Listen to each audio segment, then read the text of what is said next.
Hello everybody and welcome to this playthrough for Pro and Expert Division with Various Wind here for the 5th anniversary 9-hole cup. Make sure to go to patreon.com/golfclashtommy for the best guides on the market. The ultimate tournament guides for Pro and Expert Master can be found there, but also the exclusive tour text guides for tour guides from Tour 7 up to Tour 13. Follow the info box on the right hand side to get the club distance adjustment, elevation adjustment, also a ball and club type I suggest you to play with. Have in mind that those are all suggestions and you don't have to follow it if you don't want to, but there's always a plan behind it. Make sure to hit the thumbs up button as well, that means a lot to the channel. Subscribe if you haven't done that already and turn on the notifications to get a notification every time there's a new video or a live stream popping on. Once again, thank you so much and let's go to hole number 1.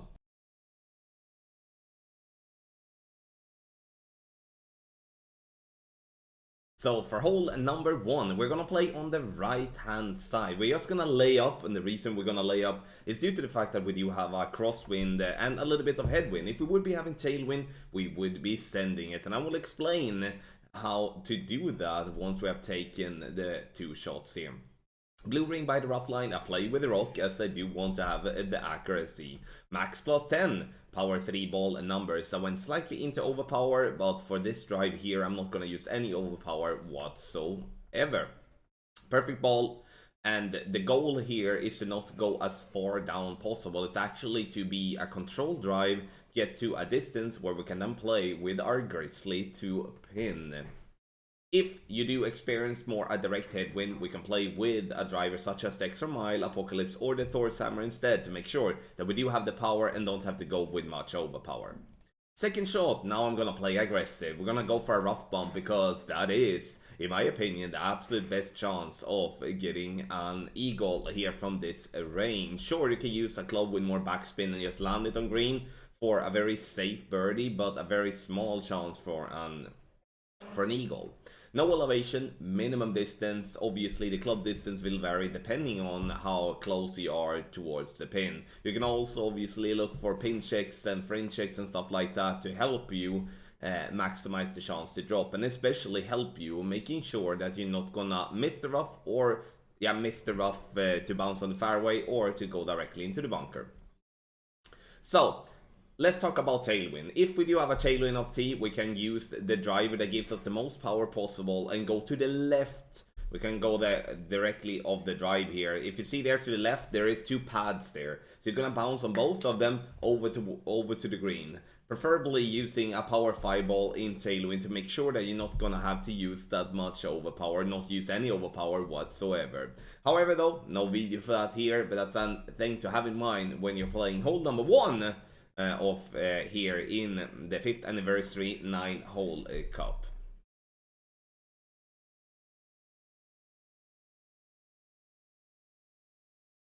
Hole number 2 is probably gonna be the most consistent drop you're gonna have in this tournament, and we're gonna play with all but 1 backspin and 1 right spin. Now, the important here is to position ourselves with the second bounce to be in between the bright and the dark green square row, to be 1 green square past the pin.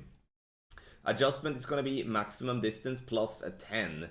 And once we have adjusted for the max plus a 10 here, we are going to center the ball and hit perfect. The thing we are looking for here is to get to the top right of the pin, not on the green, but to the top right of the pin and fall back, because from that spot there is a massive funnel that gives you a lot of room for error, which means that even great balls can drop. Right the pin for a beautiful hole-in-one, and trust me on this, playing to that spot, regardless what wind direction you have, will reward you with many hole-in-ones.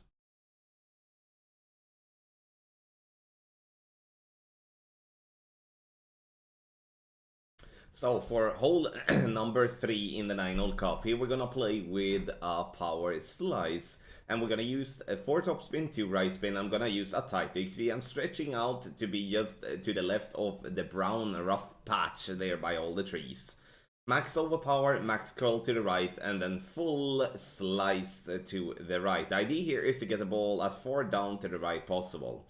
You may be wondering, why do complicate it so much to go with a power slice? It's because that's the I would say that's the only way to get to where we are now, and therefore the only way to get ourselves into a very good chance for an albatross. Let's say that you have headwind from T, you can't play this type of shot, you're gonna have to then play just straight down the fairway and then transport the ball to green with a cataclysm or a big dog to make sure that you secure the eagle. So it's only gonna be an eagle play if that's going to happen. But if we do have tailwind, once again, we can play the drive that I showed on screen, and then we get ourselves in a super good chance for an albatross. Measure the club distance to get the correct club distance here, and we're going to play this with 20% elevation. You see here now, I'm measuring the club distance to see what type of range I'm in.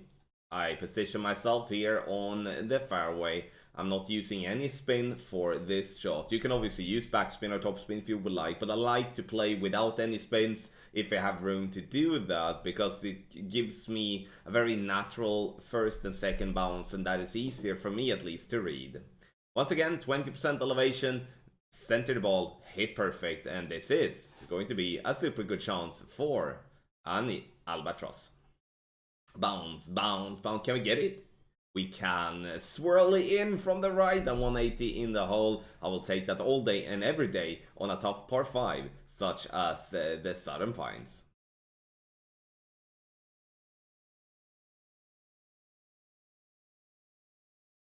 So for hole number 4, and even though we do have some headwind here, we can, by using a special ball, get ourselves over to the right hand side, which is strongly recommended. So I'm using the driver that gives me the most power possible here, and I'm using 6 bars of topspin and 2 right spin with a power 4 ball. You can see here that I'm using 5 rings of overpower, which is not completely max, but I'm changing to go with max in the end because it's better to go long than to go short. Using approximately 2.5 ball of curl to the right here, with the wind coming right to left, and then try to hit perfect. This is a perfect hole as well for those of you that do feel more comfortable with power slices and stuff like that, because then you can remove the need of hitting perfect or greats and stuff like that by going with a power slice instead. But obviously there is inconsistencies with that too. If there is a tailwind or just a flat crosswind, a kingmaker is just enough to be played with, and therefore I have that suggested in the info box. But I wanted to display this shot even though it's played with not a free-to-play ball, because going over to the right hand side has such a massive value, because now we're gonna have a short iron from minimum distance, or we're gonna have a wedge from max distance, and regardless what we're playing here, we're gonna have a super good chance. With the thorn here, as we do want to have some backspin here, ball guideline through the hole in headwind, and now we're not gonna play medium distance, we're obviously gonna play minimum distance with a 20% under adjustment, because we're playing so massively uphill. You can see how much uphill it is when the pin stands so far above. That's why the minus 20% elevation to get the correct one. Perfect ball, and it bounces and bounces right at pin for a beautiful eagle here in hole number 6. Let's say that we do have a direct headwind and you have no possibility to play with any type of special ball here. Then you have to just blast the ball straight down the fairway of T, and then you do have a long iron towards the pin or a short iron from max distance. However, that drop is going to be very rare compared to what we can get then if we do reach over on the right hand side. That's why I can't stress enough how valuable it would be if you get yourself over to the right.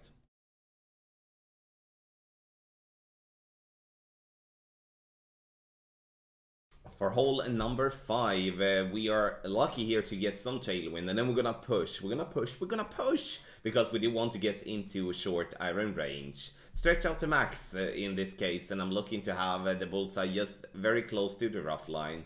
Release, and then you adjust max plus 10 power 3 ball settings. Now, 6 bars of topspin, 3 bars of right spin. I'm not going to use any type of push up here. I'm just going to use max overpower with a slow needle. Full curl to the right as well. The idea is to cut the corner very close to the tree to get the ball to roll as far down the fairway possible. And from this range here, now we're gonna position ourselves to play a short iron towards the pin. Let's say that you do have a headwind of T, you're gonna have to bounce before the rough in the bunker and just lay up and get yourself a wood club towards the pin. Second shot, you can see here now we're playing with a short iron. Here you can see in the info box that I do have medium distance as club distance, but it's going to be somewhere between medium and maximum distance. Obviously it could be around minimum distance. Well, it kind of depends on what type of distance you have on off tee. 10% elevation, and once again make sure to read the club distance correct. If you do have a tailwind of the second shot like we have here, leave the ball guideline slightly short, otherwise it's a big risk of you coming in too hot, bounce off the pin and out, and that's never something we do want to do. Perfect ball. And we bounce on the fringe as we want to, but we just burned the right edge a little bit too much in over adjust, or a little bit over adjustment. However though, hole number 5 here in the 5th anniversary tournament offers a very good chance for an albatross.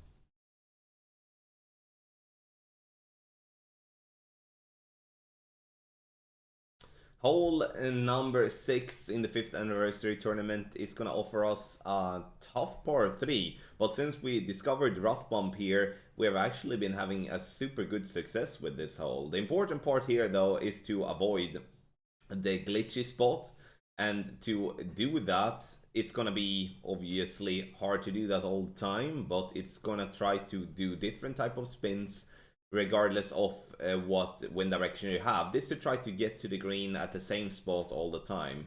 So using one backspin here, a little bit of left spin, you can see that the ball guideline go up the hill to fall down towards the pin, because that's the way to do on this hole.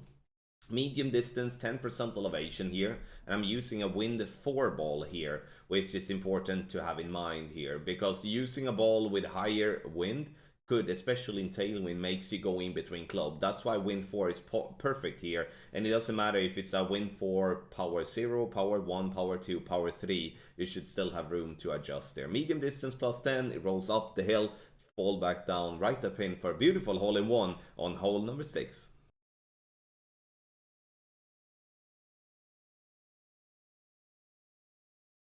Hole number 7, in tailwind, we're gonna play on the right hand side, and the reason we're gonna do that is because we do want to get as close to the green possible, and if we do have a tailwind, this is the way to go about that. If we would be having a crosswind or a headwind, then we're going to have to play on the left on the fairway to just get as far down possible to open up for the green from distance.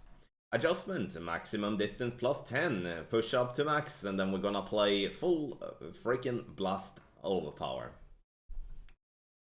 Max top spin as well is recommended, and a bar or 2 side spin to the right. The reason we want to play with max top spin is, once again, to go as far down the fairway possible. Max overpower, and try to hit perfect.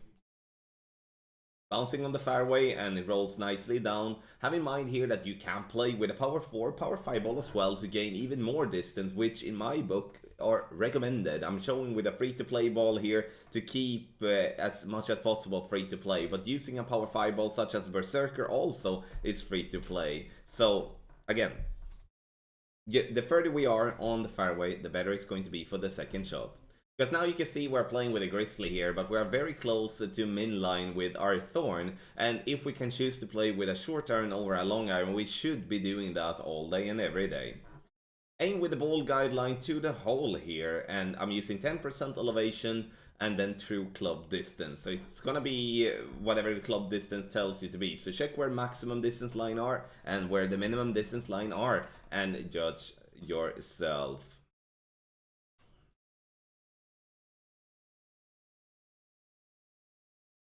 Adjustments done, send to the ball, and hit perfect. Perfect ball here is gonna give us a very good chance, but unfortunately, you can see me hitting a great ball, and I do dislike great balls so much because it will never give us a chance for a drop if we haven't adjusted it wrong from the beginning. Perfect ball would have been super duper close if not going in the hole.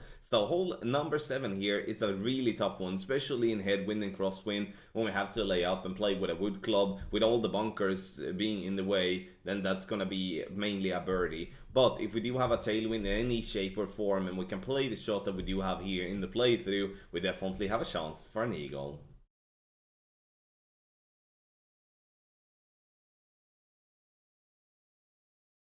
Hole number 8 here, which is hole number 4 of the White Cliff, is, in my opinion, one of the tougher hole-in-ones that you can get in this game. And here from second tee, we either play with a sniper from the first pad, which is the most recommended one, or you can use a a club with backspin and just land it on green for a safe birdie. We can talk more about that in the end, because here using side spin, 3-ball, and a little bit of backspin, we are having to play very close to the bunker to make sure to have a shot at pin. Maximum distance with a 30% over adjustment. Center the ball and hit perfect. You can see here I'm actually having a little bit of overpower by what it seems to me. I think I corrected it in the end though.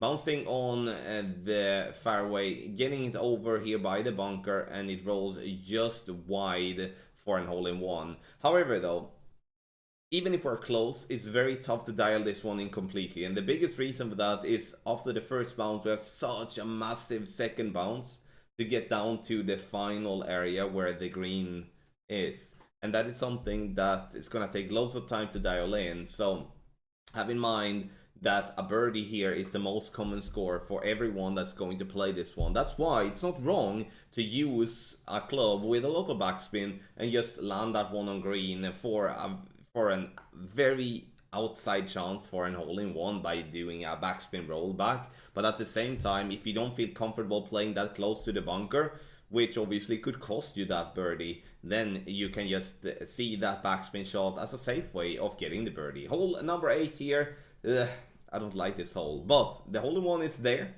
and if you get it, once again, that is an advantage over your opponents.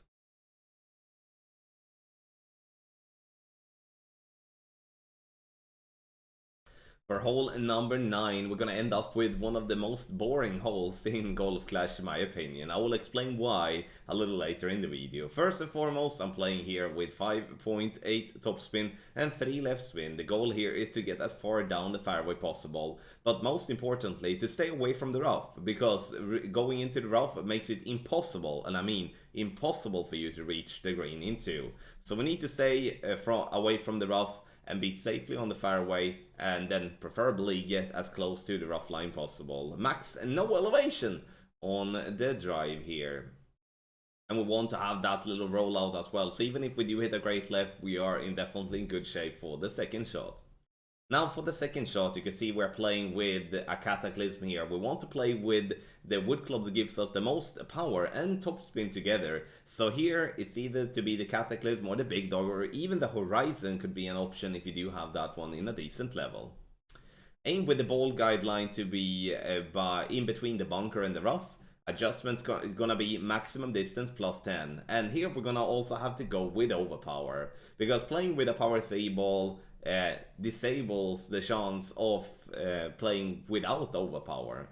But been talking about overpower, just think about this. If you're playing with a power 4 ball or a power 5 ball, you may even have to you could even then stay away from overpower in many of the cases, and especially in Tailwind you don't need overpower with any type of ball. But you can see there that we're playing ourselves up towards the green area, because going for an albatross there is impossible. So we're gonna have to just play ourselves up to secure the eagle, and that's the boring part with this hole, because there isn't really an albatross attempt here if you're not crossing the water. And even if you cross the water, which is a possibility in Tailwind, it's still gonna be a super tough one from distance. So I personally believe, once again, that this is one of the most boring holes that we can end up with. Take your eagle and be done with it. Thank you so much everybody for watching this playthrough with various win for Pro and Expert Division for the 5th anniversary 9-hole cup tournament here in Golf Clash the game. Make sure to get one of our ultimate tournament guide packages for Pro, Expert and or Master. You can also bundle that together with exclusive tour text guides, the best tour guides on the market. Link to patreon.com/golfclashtommy is directly in the description down below. Thank you once again for watching, and good luck in your Golf Clash game.